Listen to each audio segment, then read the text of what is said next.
2. Okay. The first one, the second one, have you finished? Yes, sir. Okay, fine. Okay, Sir, in right. second one we stopped analog Okay. transducer only, Okay, sir. okay, fine. We'll do it now. Okay, right. Okay. Now, if you come back to the classification of the transducer, so there are various different classifications of the transducers are going to be there. Again, I'm making it clear. In the exam, there might be a straightforward larger question on the classification of transducers, or there might be a sub question based on the categories. Okay. So there are some 6 different categories are going to be there, which are used for the classification of transducers. One by one, we'll just finish it up. So the first one was called as whether the device senses and converts or just converts the physical phenomenon. Okay, so based on that, last class we have discussed. We'll just go proceed today again. So first one called as the primary transducer. Okay, basically, if it is a primary transducer, it senses a physical phenomenon and converts into an analogous output. Means to say, the output is going to be obtained through only one conversion. Okay, I'll put in a simplest way. The output of the primary transducer is going to occur due to the only one conversion. Okay, that is, it senses and just converts it into an analogous output. Okay, that is thermocouple. That means in thermocouple, it is going to sense the changes in the temperature, and that change in temperature will be converted into the electromotive force, which itself is called as the output of output of the thermocouple sensor. Okay, so that is why we call that as the primary transducer. If it is a secondary transducer, what it does is, okay, it takes the output of the primary transducer, and again that output of the primary transducer will be sensed by the secondary transducer, and in turn it converts to get the corresponding output. Means to say, if it is a secondary transducer, in order to get the final output, in order to get the final output of the secondary transducer, the conversion would have occurred at 2 different instances. That is, in the first instance, the change in phenomenon has converted into an output. That output again being fed to the secondary transducer. Secondary transducer sends that output of the primary transducer, which will be the input to the secondary transducer, and converts it into the corresponding output. Okay. Now, some example we Yes, get. sir. Okay, so Sir, but in both cases, the output is going to be analogous output only, sir. yeah. The output is going to. I'm not talking about what type of output I am going to get. Okay, this classification is not based on what type of output you are going to get. Okay, that is other classification. Okay, so these are the categories of classification. Okay, now you mean to say in both the cases you are going to get the analogous output. I am not talking about what type of output I am going to get. I am talking about how the output has been generated. The output has been generated by a one-time conversion, or the output has been generated by a two-time conversion. That is the point of the category that which we are talking now. Got it? Okay. Got it? Yes. Okay. The whatever you are telling Yes, is sir. that's another classification, another category, because once you say the classification, under different headings we categorize the classifications. Correct, right? Okay. Are you understanding? Based on A, based on B, based on C. So this whatever this primary and secondary is based on how are you going to sense and converts. That's all. Okay. Don't worry about the other output parameters. The other output parameter will be categorized under the second method that we just next now. Okay. Right. Now, one more example I just like to say is the load cell. Okay, now if you observe or if you can collect the load cell experiment, okay, if you can collect the load cell experiment, okay, I'll just try to make. So this was what is your the load cell which you have done in your the metrology experiment, correct? Now, okay, right. So this was the load cell. Now on this load cell, what is that you are going to make? You applied what? You applied the weights. One weight you applied, then the weight next. That's assume. Okay, now take an example of a load cell. Now, what is the input to the load cell first? What is the load cell input to the load cell? What are you applying? So that we Wait, to sir, wait. Uh-huh. Weight. Okay, you're applying the weights. That's nothing but I'll call it as force. Is it clear? Yes or no? yes, sir. Okay, so the input is the force. Now, what load cell is going to do now? What this steel member is going to become when I go to apply the load? What is going to happen to the steel member? Simple.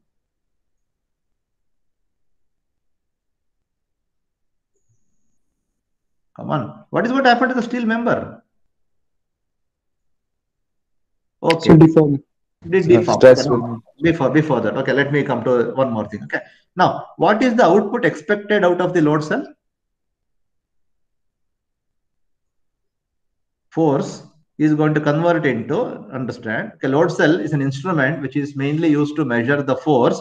The output is going to be obtained in the form of what is called as the voltage or the electrical signal. Are you understanding? So this you try to understand. Okay, right. This is the working principle of a load cell. That means the load is going to be converted into the voltage. Right. Now you have to tell me whether the load directly converts into voltage or not. First thing, is the load directly converted into voltage? Yes or no?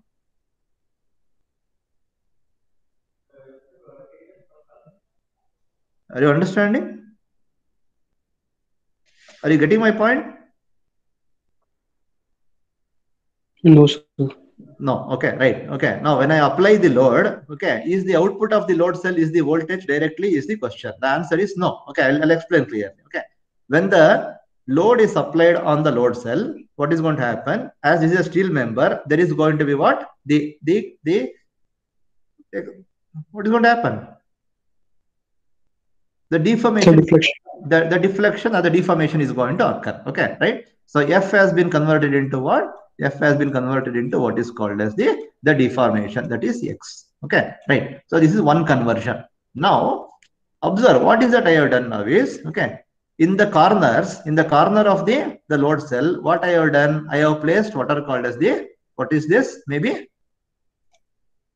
at the four corners of the load cell, what have you placed? Please remember, try to recollect your load cell experiment. Okay, so this is the basic thing I'm talking. That's why I took this example. Okay, at each four corners, what have you placed? What is that you have placed? Can anybody say what is that you have placed? Oh, can you guess now? Huh? Strain gauges, sir. Strain gauges. Okay, is it not? Have you not done this experiment? Yes or no? Okay, you have placed the strain gauge. Okay, right. What for strain gauges have been placed here? To check deflection, sir. To check the deflection. Remember, once you apply a weight, okay, let's say a 0.5 kg of weight. Okay, once you apply a 0.5 kg of weight, it is going to deflect. Okay, some amount of deflection is going to occur. Can you measure the deflection? Can you measure the deflection? The deflection is very, very smaller. In order to measure a smaller deflection, we are going to use what are called as the strain gauges. Okay, strain gauges are going to use to measure the smaller deflection. Now, what is the output of the strain gauge? Now, if you observe the four different strain gauges, what these four different strain gauges are going to constitute, if you can remember, these constitutes what are called as, what is this? What is this? Four arms of the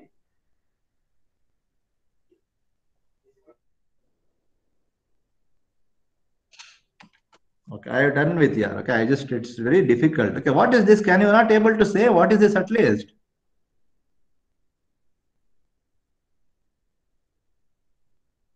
Have you not observed this in your lifetime? The Weybridge scale.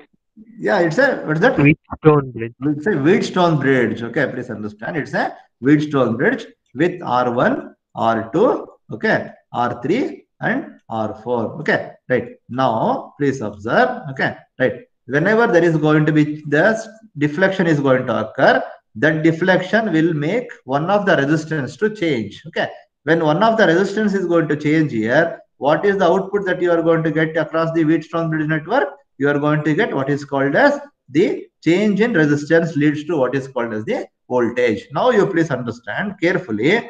Now, what is the primary transducer? Which is the primary transducer here? The primary transducer here is what is called as the load carrying member. That is a steel entity. Okay, is a load carrying member which converts force into deflection. This deflection has made what? Has made one of the resistance to change. Yes or no?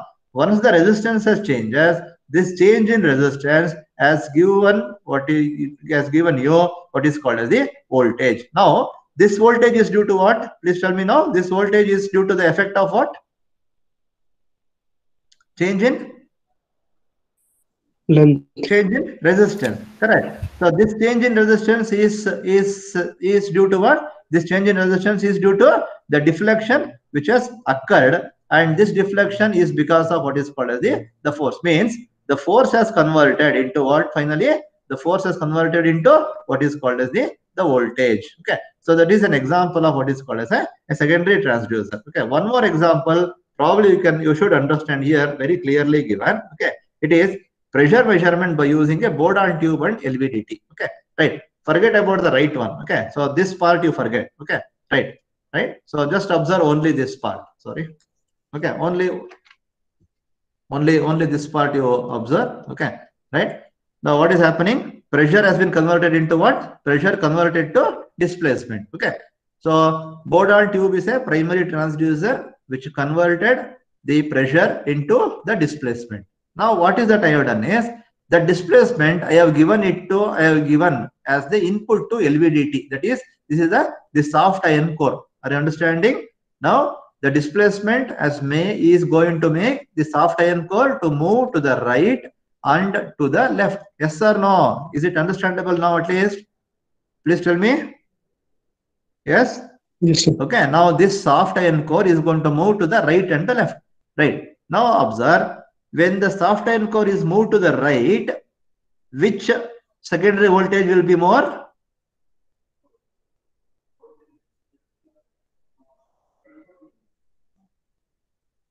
When this soft iron core is going to move to the right, which secondary voltage is more? So this is secondary voltage 1, this is secondary voltage 2. Okay. Which will be more? 2, sir. Huh? Which one?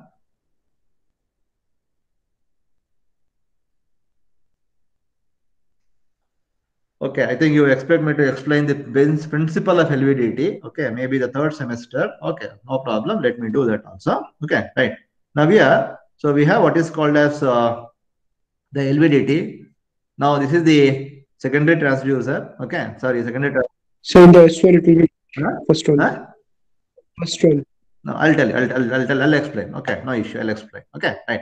Now, so this is a soft iron core. So we have a primary coil and we have secondary coils. That is, ES1 is a secondary coil 1, ES2 is a secondary coil 2. Okay, right. Now we have the soft iron core. Now, when the soft iron core is going to be present with the magnetic field, the eddy currents are going to be generated. Okay, right. When this core is nearer to ES1, correct? When this core is nearer to the secondary coil 1, more of secondary voltage 1 is going to be developed compared to secondary voltage 2. Okay. Now, if you observe, right? Can you able to understand? If this iron core, this is the core, this is the iron core, this is the iron core.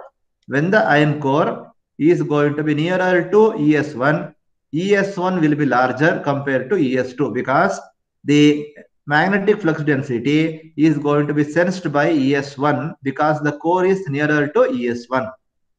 If I give more displacement, what is going to happen to the core? The core will move to the right. Okay. If I give more displacement, core will move to the right.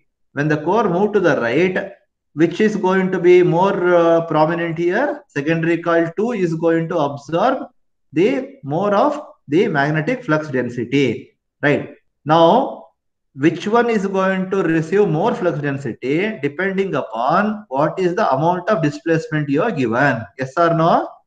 Yes or no? The amount of displacement. Now, if the displacement is lesser, this core is nearer to ES1 or nearer to ES2?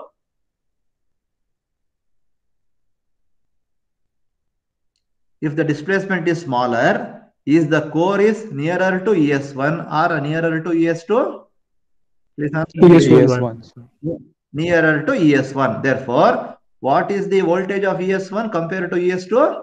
It will be Greater. more, greater. Very good. Okay. Then I will give more pressure here. Observe how this displacement is going to be increased. This displacement is going to be increased because of what? More pressure. Now I have given more pressure. Earlier I have given 20 bar. Now I am going to give 100 bar. What is going to happen to the displacement? Displacement will be more. When the displacement is more, core automatically, because I have connected this displacement to the core, this core will move to the right side. When it moves to the right side, automatically the value of ES2 is going to be larger. Now, depending upon the value of E0, okay, E0 is nothing but ES1 minus ES2. I can say what is the amount of displacement, okay, or what is the amount of pressure.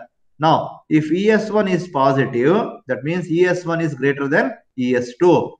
That means what? The core is nearer to ES1 and the displacement is smaller. When the displacement is smaller, what might be the pressure? Is it more or less? Less. The pressure is lesser, hence the displacement is small. As the displacement is a smaller value, the value of ES1, the core is nearer to ES1, hence ES1 is greater than ES2. Second level is, I have increased the pressure. Due to this increase in the pressure, the Bourdon tube has sensed the pressure and is going to give you more displacement because of higher pressure. When there is a more displacement, core is going to move to the right side, which is nearer to the ES2, and hence the secondary voltage 2 is greater than secondary voltage 1, and hence E0 is going to be negative value. Okay. Now, depending upon what is the value of E0, you are going to say whether the pressure is a smaller value of a pressure or a greater value of pressure. Now, this whole setup is called as this example for a secondary transducer. That means, in order to measure E0, okay, have you measured the E0 directly from pressure? Yes or no? Directly, have you measured E0 from pressure? No, sir. No. Okay. How have you measured? You have measured the E0. Okay. From where? From pressure. Pressure has converted to what? Pressure has converted to displacement.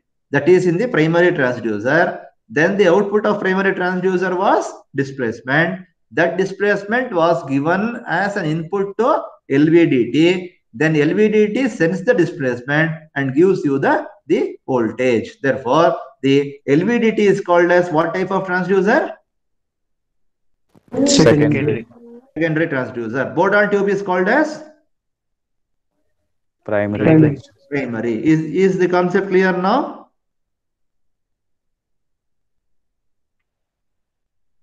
Clear? Shall I proceed? Yes, sir. Yeah. Okay. Right. Please let me know if you are not understanding. Okay. Okay. Maybe I can explain in a much better manner. Okay. Right. So this is the difference between the primary transducer and the secondary transducer. Okay. Right. Now, second one.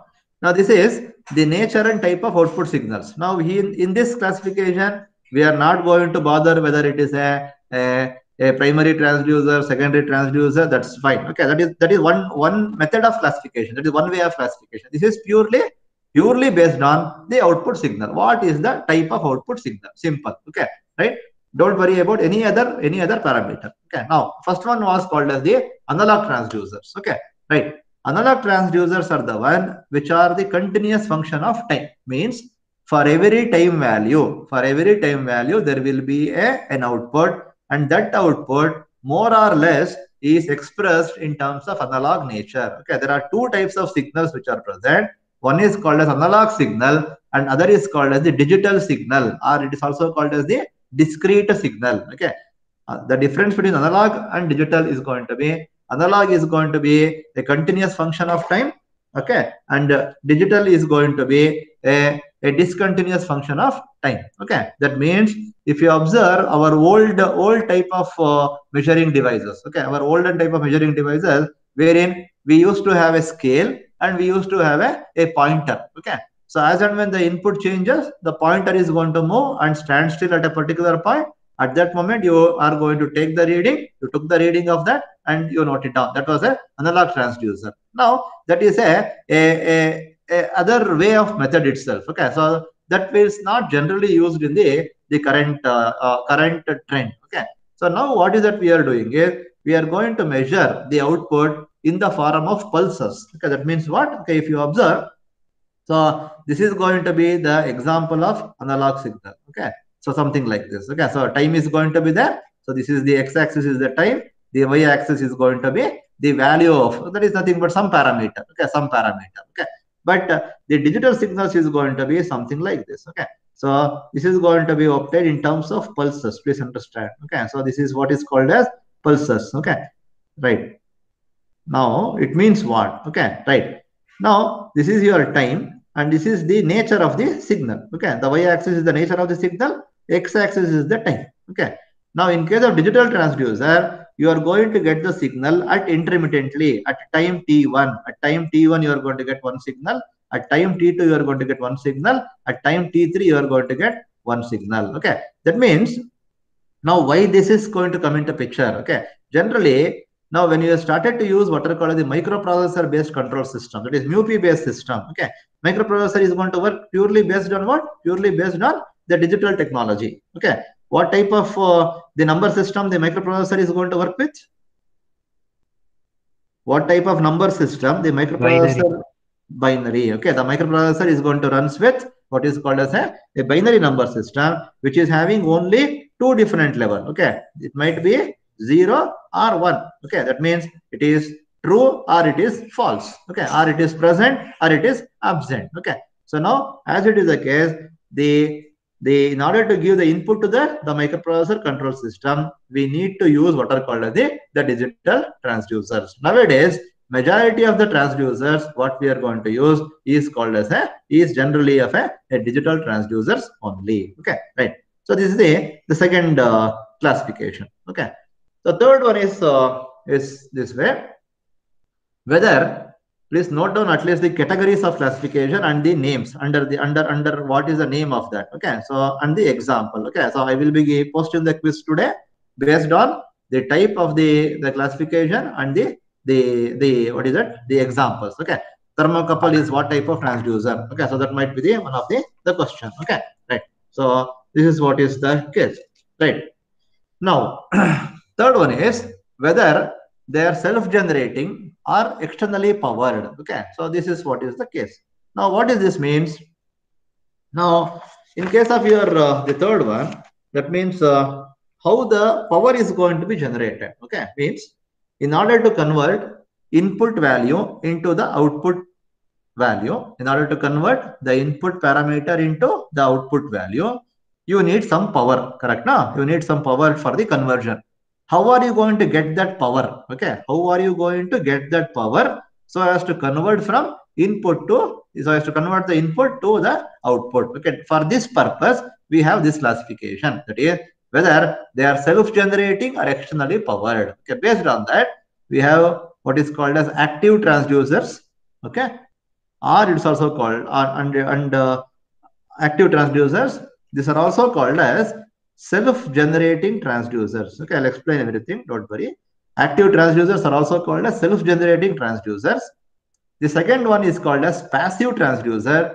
Passive transducers are also called as externally powered transducers. Okay, so they are also called as externally powered transducers. Okay, now let's come back to the active transducers. Okay, right.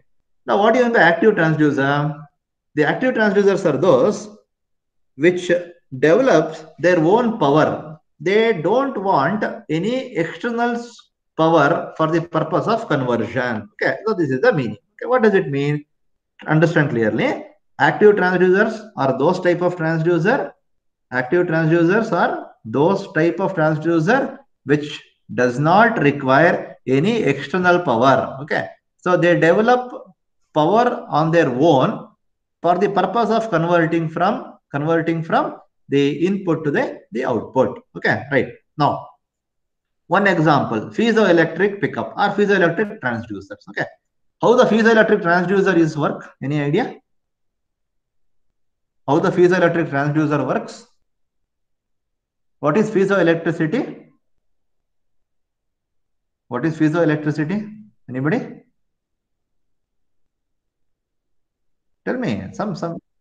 when pressure or any other external force is applied, the piezoelectric material produces a small electric potential difference across its surface. Very good. This from this we can make it into a transducer. Yeah, very good, very good. Okay, so this is called as a direct piezoelectricity. Okay, what you exactly mentioned is very exactly. That is, whenever there is an external force is going to act on a piezoelectric material, the piezoelectric material senses that external force or the pressure and convert that external power or the pressure into an electromotive force. Okay, so it's a simple example of piezoelectricity. Now let's say where the power is going to be. Power for the conversion. The power required to convert into the EMF is generated from what? Is generated within the piezoelectric material only by using that particular force. Okay, that means if you observe, okay, somewhere some innovative project some student have done here itself. Okay, that means in the last PBL I have observed. Okay, I don't know, I could not able to remember that batch exactly. Sorry, right? So they have done some piezoelectric patches. Okay, that means below, okay, a platform we are going to make one platform. Below that we'll make some piezoelectric patches. Okay, if I'm going to run on that, or if I'm going to walk on that, okay, if I'm going to run, or if I'm going to walk, or if a vehicle moves on that, what is going to happen? Every time when I apply a pressure on that piezoelectric patches, pressure is going to be there that converted into electricity. Okay, so this is a simple example of the piezoelectric pickup. Now in this case, from where the power is obtained, have you connected to the external socket there? Have you connected to the external socket? No. The power is obtained from where? Obtained because of the material itself, because of the piezoelectric material itself. Okay, so that is one thing. Then photovoltaic cell. What is the input to photovoltaic cell? What is the input to photovoltaic cell? Light. Okay, so light energy converted into electric potential. Are you understanding? Okay, so photovoltaic cell is the one wherein you have what is called as a semiconducting material. Correct? You have a semiconducting material. For this, you will have what is called as a light energy passed on to this. So because of the movement of the charges, okay, because of what is called as a movement of the charges from here to the charges are going to move. When the charges are going to move, based on the speed with which the charges are going to move, the electricity I can able to generate. Okay, so this is the principle of what is called as your photovoltaic effect, or the photo elasticity, or the photovoltaic. Okay, right. Now in all these cases, in thermocouple also, what is going to happen? So you will be having what? The change in temperature. Change in temperature is going to be present. So these are active transducers. Means to say, in case of active transducer, you are going to have the power generated within the material for the purpose of conversion. Okay, right. On the contrary, for the passive transducers, the material is not going to have enough power. It requires external power source. Means it requires external electricity for the purpose of generating, for the purpose of converting the input signal into the output signal. Okay, so resistance thermometers. Okay, then the differential transformers. That means your LVDT. And now in order to run the LVDT, we require electric potential. Okay, so now these two classifications are based on whether the power is self-generating, okay, or whether the power is externally sourced. Okay, so if it is self-generating, it is called active transducer. If it is externally sourced, it is called as the passive transducers. Okay, right. So this is one such method. Okay, right. Then next is the fourth classification. Okay, the fourth one is its purpose in the measurement system. Okay, now depending upon the purpose in the measurement system. Okay, so number one is called as input transducers. Okay, number two is called as the output transducers. Okay, now more or less nowadays the transducers what we are going to use is going to be called as the input transducers. Why? I'll explain. Okay, so input transducers are the one which converts electric it's quantity actually, non-electric quantity into an electric signal. Okay, that means any non-electric quantity converted into electric signal. Just now we have mentioned light we have passed. Light is a non-electric parameter converted into the voltage.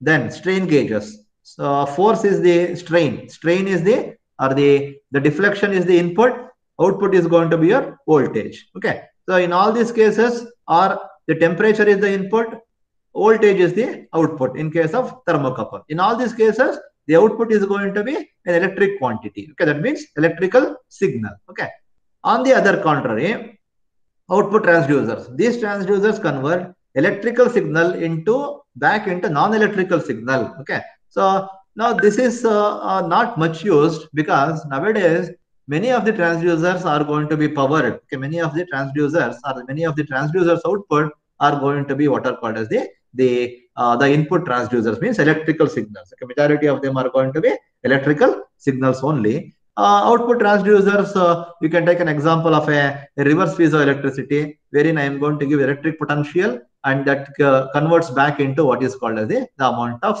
the forces. Okay, so that is a very rarely used case. Okay, right. Now, next one is type of sensing element used. Okay, now specifically, okay, so these classifications are very specific.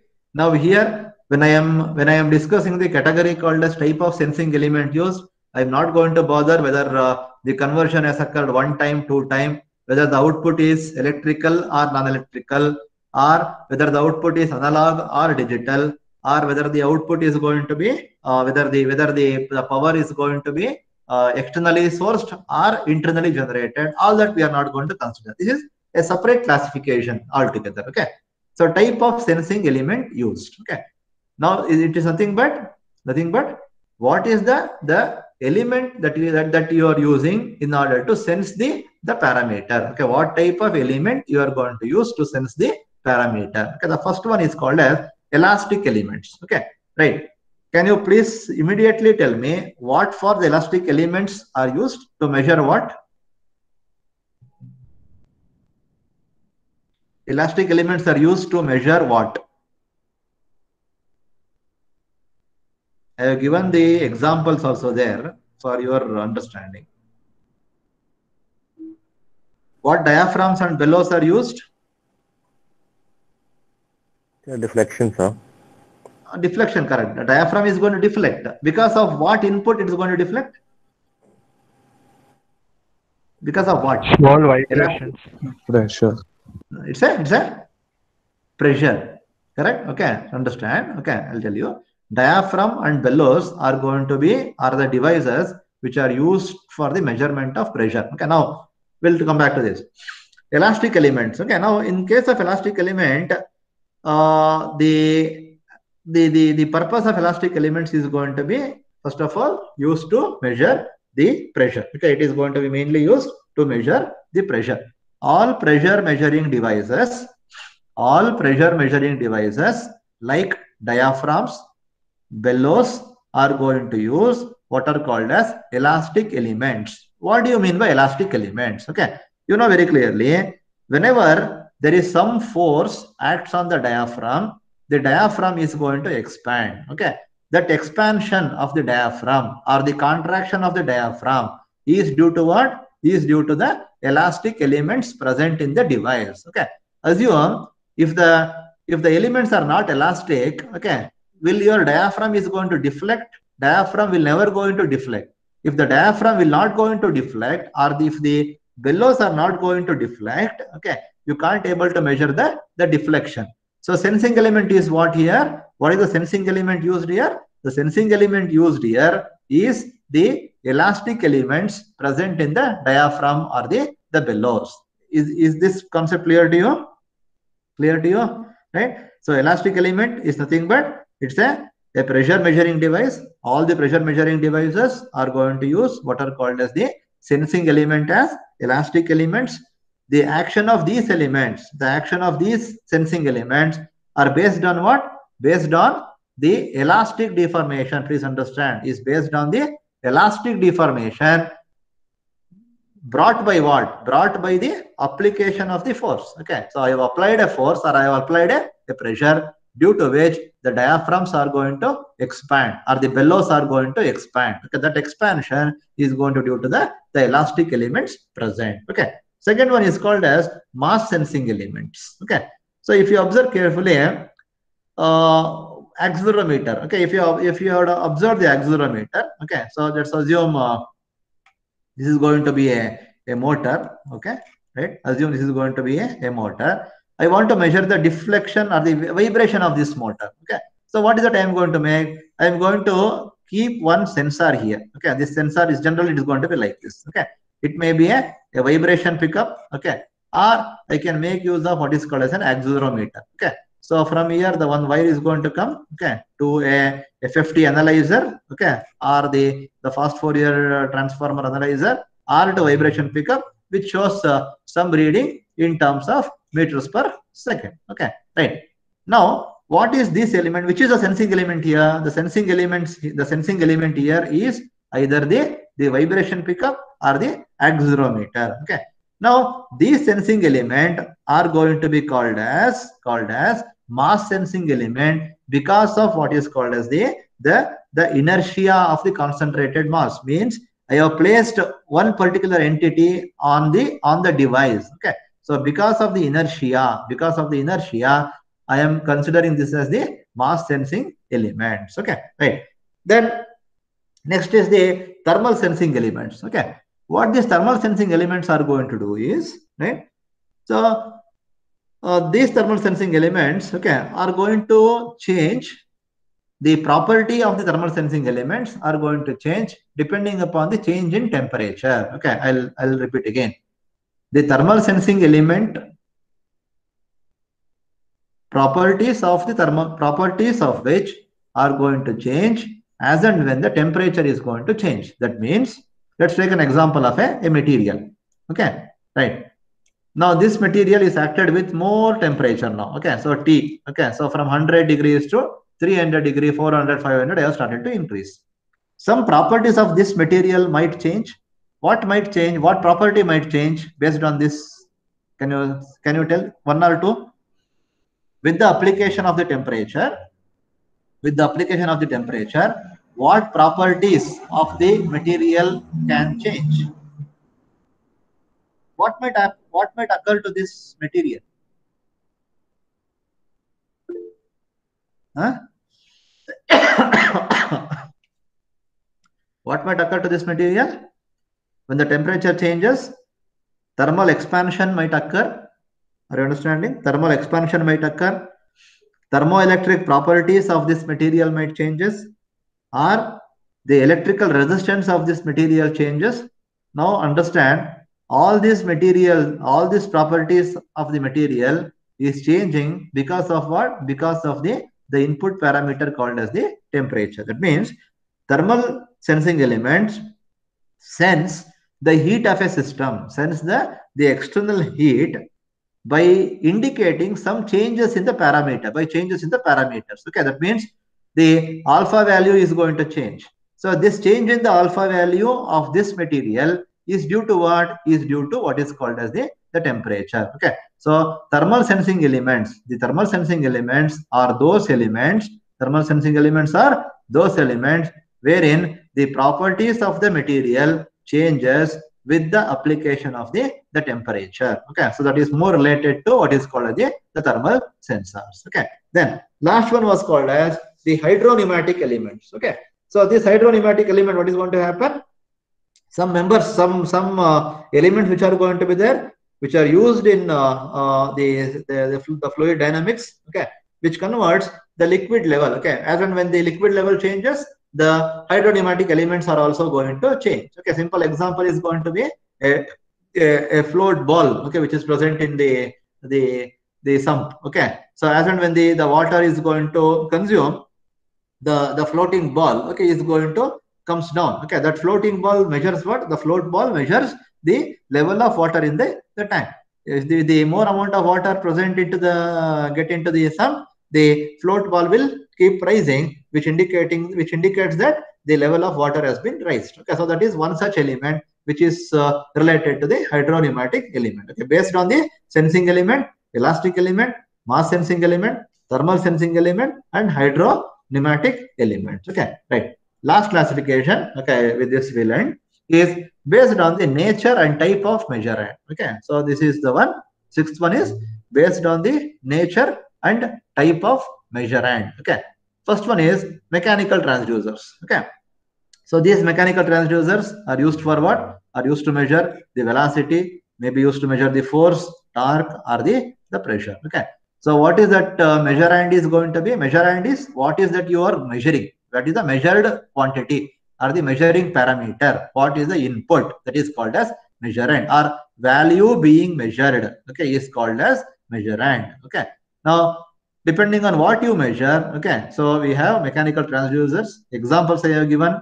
Proving ring is an example. If you remember, proving ring is used for what? Is used to measure the force converted to displacement. Okay. Then pressure measuring devices. Okay, that is board on tube, bellows, diaphragms. Okay, you give the input as the pressure and the output is going to be displacement. Okay, so a simple example for your mechanical transducers. Okay, then next is electrical transducers. Okay, mainly electrical transducers are used for the purpose of measuring the voltage, current, or electrical conductivity. Okay, so this is the output. Okay, depending upon what is the measurand. Okay, measurand is going to be this. The types are going to be the resistive transducers, inductive transducers, and capacitive transducers. Okay, the types of the electrical transducers, broad classifications I am giving only: resistive transducers, inductive transducers, and capacitive transducers. Okay, right. So third one is going to be magnetic transducers. Okay, mainly used for what? Used to measure the value of B. B is nothing but your magnetic flux density or permeability of the magnetic material. Okay, so to measure magnetic flux density or the permeability, we use magnetic transducers. Okay, so the types are going to be, or the examples are going to be Hall effect sensors, or the magnetic switches. Okay, right.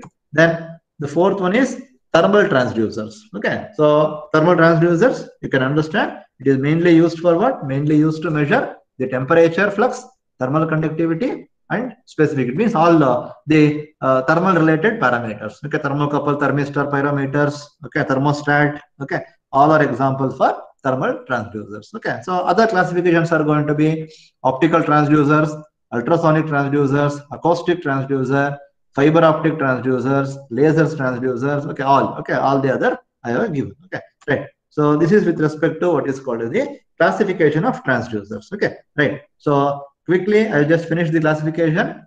First classification, okay, remember, is based on the sensing phenomenon. Okay, based on the sensing phenomenon, it is the primary transducers or secondary transducer. Primary transducer is the one where the conversion of the transducer occurs at only one instance. Secondary transducer conversion is going to occur at two instances. Second is going to be what type of output signals which are going to be, whether it's going to be input transducers and the output analog transducer and digital transducers. Okay, so in case of analog transducers, the output is going to be a continuous function of time, and in digital transducer, the output is going to be in the form of pulses. Okay, that is zeros or one. Third one is going to be for generating the output. How are you going to get the power for the generation of the output? Okay, so some transducers will use their own power. Okay, that is self-generating power. Okay, those are called as the active transducers. Those are called as the active transducers and also called as the self-generating transducers. Okay, the other also called as active transducers. The other one is called as the passive transducers. Okay, and in this case, externally powered transducers, means the power is going to be sourced from external means. Then, depending on what is the output signal, if the output signal is an electrical signal, it is an input transducer. If the output is any non-electrical signal, it's an output transducer. Then, which is the sensing element? Depending on the sensing element, elastic elements, mass sensing elements, thermal sensing elements, and hydropneumatic elements. Okay. Last one is based on the nature and type of measurand. Based on the nature and type of measurand. Okay. Mechanical transducers. Okay, which measures the mechanical related parameters. Electrical transducers, which measures the voltage, current, and electrical conductivity. Then magnetic transducers, magnetic flux density and permeability. Then thermal transducers, which measures the voltages. Okay, right, sorry, which measures the temperature related parameters and the other type of parameters. Okay, right. So these are all the classification of transducers which are going to be present. Okay, right. Now we'll stop at this stage. Okay, right. So now I'll assign the quiz. Okay, I'll assign the quiz. So before I'll assign the quiz, okay, we'll quickly go with once again. Be with me. We'll quickly go with taking the making an attendance. Okay, right. 1 second, please.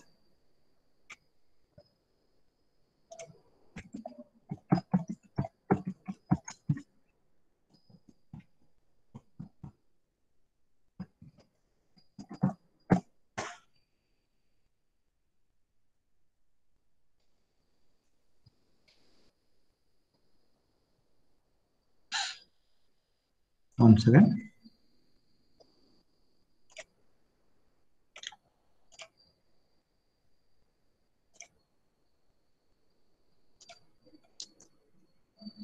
Okay, now I'll assign the quiz now. Okay, maybe 2-3 minutes. Before that, I'll take the attendance. Okay, so you just give your attendance as of now. Okay, then we'll quickly proceed for the thing.